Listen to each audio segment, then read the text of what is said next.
Hi, everyone. This is Chris Phillips, co-founder of democracycafe.org, dedicated to creating a world of bridges when so many are dedicated to creating walls. My guest today is Jeffrey Sachs, celebrated economist, a global anti-poverty warrior. And Jeff, you have been president for a long time now of the UN Sustainable Development Solutions Network. And you spoke truth to power at the UN celebration of its 80th anniversary of how, on the one hand, it's needed more than ever, but on the other, it's been rather feckless and toothless in the crises that we've been facing, from climate to the global conflicts, including in Gaza. How do we reconcile that? You spoke about the need maybe to make it more dispersed. So there's various centers and locations, especially in the global south. But how can we bring those words and we the people help make that a reality so it lives up to its billing, rather than being based in a place where it's number 193 out of 193, you assert, in terms of the United States not practicing its values and principles? Yeah, thank you very much. Yes, making the UN effective is crucial. It's crucial for our environmental safety, for getting the climate crisis somehow under control, which we have not done, for stopping the spread of nuclear weapons, and in fact, reversing the uh, nuclear arms race to eliminating nuclear weapons. It's crucial for ending extreme poverty and deprivation in the world, and it's crucial for ending the seemingly perpetual wars of the Middle East, of now Ukraine over the past dozen years, and other uh, conflict zones and hotspots. But it's not working. It's just not achieving what the UN Charter uh, aims to achieve. So the question is first one of diagnosis and second one of prescription. Let me start with the positive side of the UN. It's seriously good at identifying crises and at setting objectives. So the UN has been in the forefront of identifying the climate crisis and actually helping to reach an understanding in the Paris Climate Agreement, and before that in the UN Framework Convention on Climate Change, of how to address this crisis. But these agreements are not working. They're not functioning. So the UN is good at setting goals and at identifying problems. The Sustainable Development Goals are very good. They point the right direction. They give a good agenda. They're not being achieved. So the question is how to make the UN effective beyond the current role of goal setting and meeting place of Mhm. governments. And there, I think there are two main points that I would emphasize. First, when the UN was conceived by uh, Franklin Roosevelt and his team in the midst of World War II, the idea was that the major powers after the war, which the United States supposed would be the US, the Soviet Union, China, and Britain, that those four would cooperate inside the UN to make the UN work. The idea was not that the UN would be a place where the US and the Soviet Union duke it out, or where the great powers conflict and veto each other's proposals. The real idea was that the great powers would cooperate. Now, that took a kind of magnanimity of vision, and Franklin Roosevelt had that. He was our greatest president. But his successor, unfortunately, Harry Truman, did not have that. He fell into the hands quickly of the military industrial complex and went off to the Cold War. If Roosevelt had lived past April 1945, he would have cooperated and figured out how to cooperate, Hmm. even with Joseph Stalin's Soviet Union. Roosevelt was that good. Hmm. But unfortunately, the successors, by and large, were not. So the first point is that the UN was paralyzed almost from the start because Roosevelt had died and there was the Cold War early on. And that meant that the UN most of the time was embroiled in the US Soviet conflict. Hmm. After 1991, when the Soviet Union collapsed, first the US said, okay, now we run the world on our own. Hmm. We're the unipolar power, the sole superpower. And the US didn't give attention to the UN. Why should we let the UN constrain us?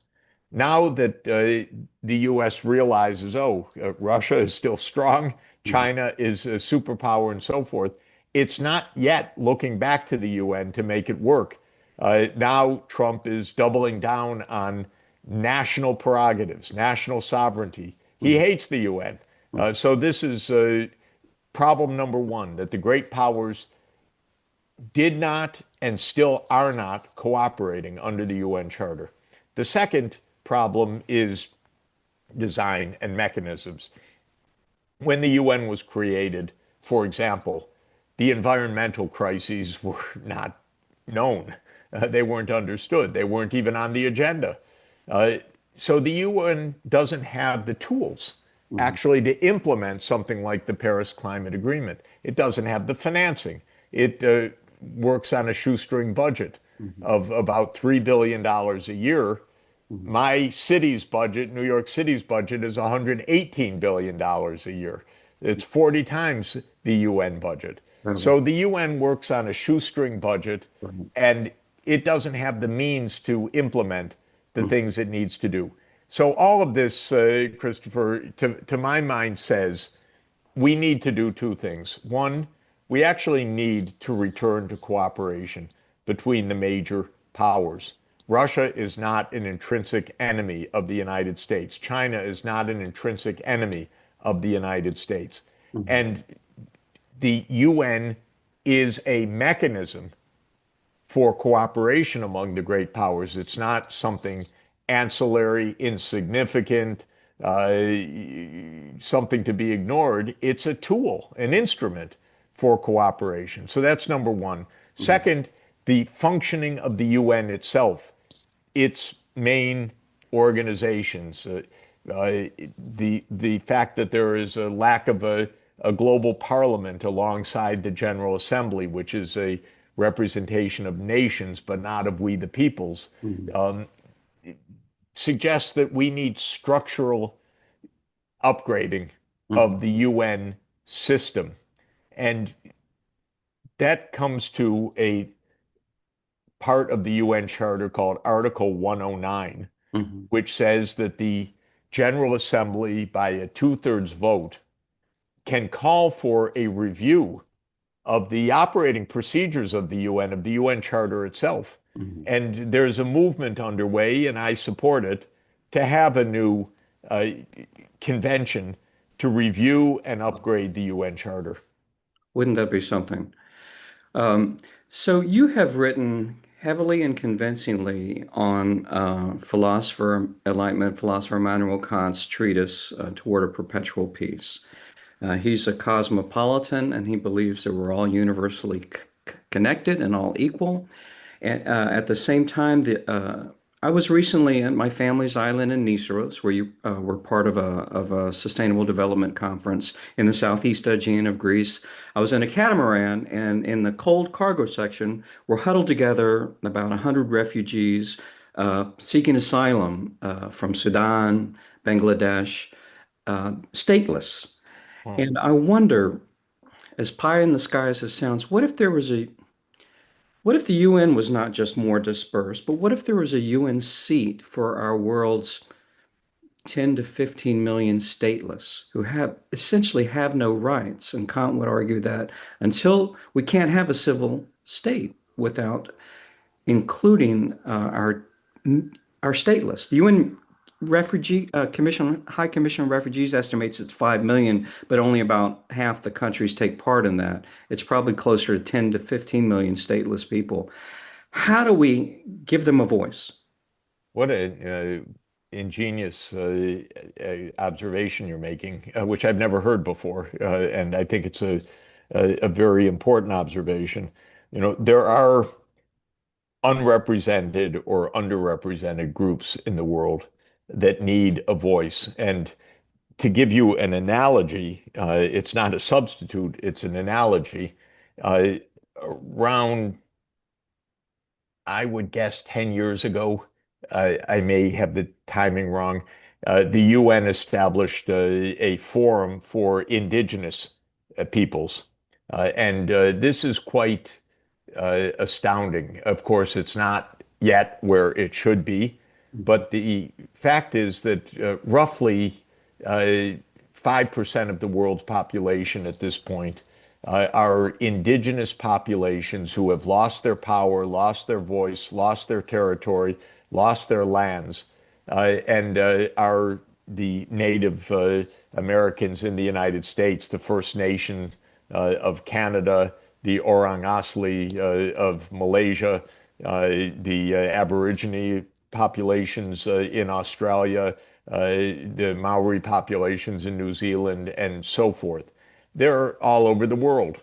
They're estimated in total population to be 400 to 500 million people. They have no voice within their own countries. It's the great irony, but not completely uh, beyond our understanding. It's a paradox, but the people who were there first are the weakest. Not only are they the weakest because they've been dispossessed of their holdings, they're generally viewed in contempt by the newcomers. And they're viewed in contempt by the newcomers partly because they bear witness to the crimes of the newcomers. Uh, Maybe by newcomers, I mean populations that arrived in the last couple hundred years, colonial settler populations, and so Mhm. forth. And these colonial settler populations, rather than respecting Mhm. the indigenous populations as the true uh, original inhabitants, absolutely have ridden brutally roughshod over them almost everywhere. Seems a general pattern. Well, anyway, I mentioned this without too long a digression because it's along the lines of your idea. And I think your idea is excellent and absolutely worth exploring, which I will do with you Oh, to see what could be done because I don't know whether there's any movement underway like that, but there are lots of refugees in the world, and they are literally without a place no to place, no stand that is voice. safe and that is their own. That's the whole point. They are the most vulnerable people Mhm. in the world, shunned Mhm. by the places that they've been uh, forced out of, Mhm. shunned by the places that they desperately seek as a refuge, and therefore we don't hear from them.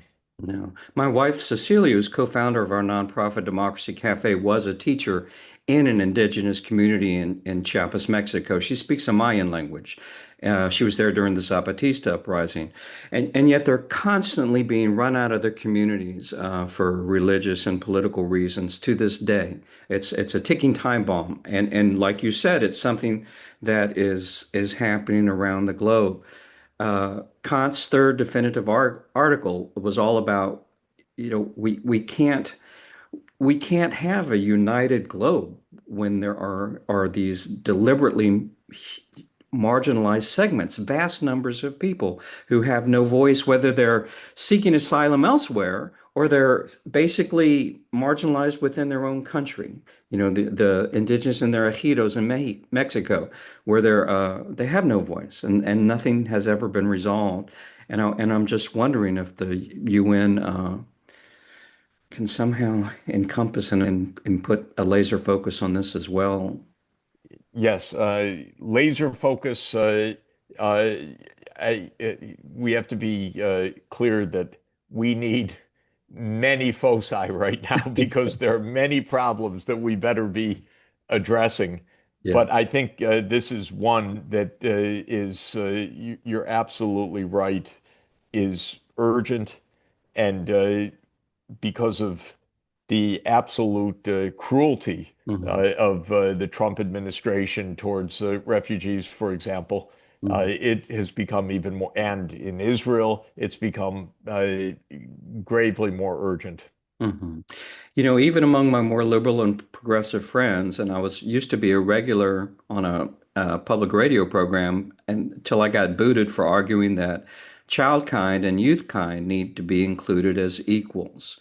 That our 1.5 to 5 million stateless children and youth have to be given a voice, an equal voice, if we're ever going to solve these problems. What if there was something, is there some mechanism that also can give our youngest a voice in these matters? Because all of a sudden, I think a lot of these things would resolve themselves because they have an empathy and an insight that we adults are seriously lacking.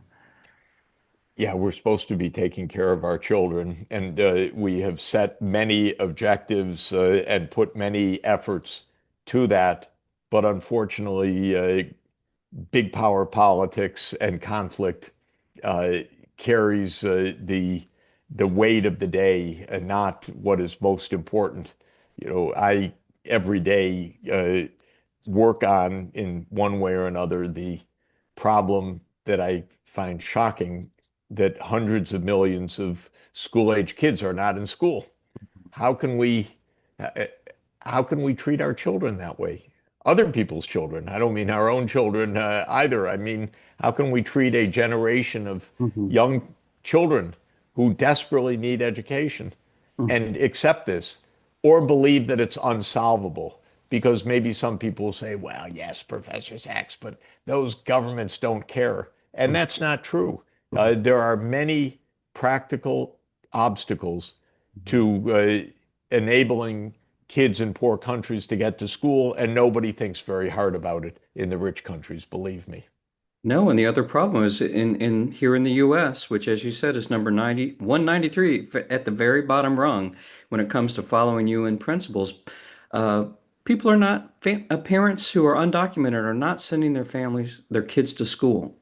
It's has this cascade and steamrolling effect where they're not getting the education they need and deserve, and we all lose out.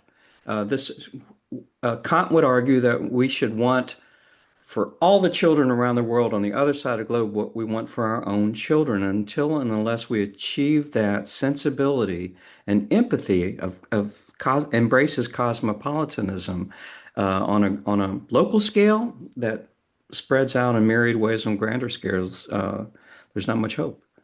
Let me say a word about this index that you referred to a couple of times. I produce with my colleagues something we call the Multilateralism Index. And you can find it in a report Yeah. online called the Sustainable Development Report, for example, for the year 2025. And it's a report of the Sustainable Development Solutions Network. Now, the idea of this multilateralism index is to ask, to what extent does each of the UN member states adhere to the principles of the UN Charter? There are certain things you shouldn't do. You should not be going to wars of choice. That's against international law. Hmm. You shouldn't be using economic sanctions to punish other countries. The UN can do that at the UN Security Council, but not one country at a time. You should be siding with the rest of the world in the General Assembly. You should be signing treaties that most of the world has agreed to. You should be joining the UN agencies. Well, we make an index by looking at measures of performance of different Hmm. governments according to these criteria. Is the government a member of all of the UN agencies? Which treaties has it signed? What proportion of the UN General Assembly votes is the country in a majority or a minority?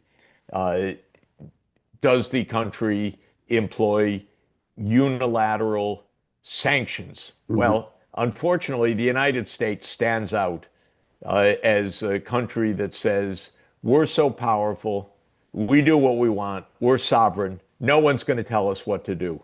It's basically saying, we don't believe in law, we don't believe in fairness, we don't believe in rules. We do it the way we want because we are the United States of America. When you look at these indicators, it turns out that the United States ranks dead last. There are 193 countries. The US isn't just bad, it's the worst at following the rules. And then, other countries are lectured to by the United States. You do this, you do that. And the other countries are saying, yeah, but we have rules. Why don't you follow the rules? Then we could all live together. So this is what our index is showing. And It's cold hard facts, and yet it spoke to me and spoke to my heart, and it's what generated all these other ideas. yes, yeah, no, it's strange. Follow the rules, behave, be a good citizen of the world. That's also Kant's idea. We're citizens of the world. And Citizens. by the way, that 1795 essay perpetual peace, people can find online. It's really wonderful to read. It's 230 years ago written, and it was it's philosophy at its finest, in my view, Yeah, because it's a very wise piece yeah, that is not just making a factual argument. It's saying, here's how the world could be. It's actually laying out a constitution for peace for the world. And it proposes various articles. yes. And it was a fundamental inspiration in advance by 150 years of the UN itself. And so I really recommend it because it's a piece of genius. Well, just as I sort of was influenced by my Yaya and Papu about Socrates being a citizen of the world, I feel like you're a kindred spirit, and your voice and your speaking truth to power and trying to make this a reality for people who are stateless and voiceless right now.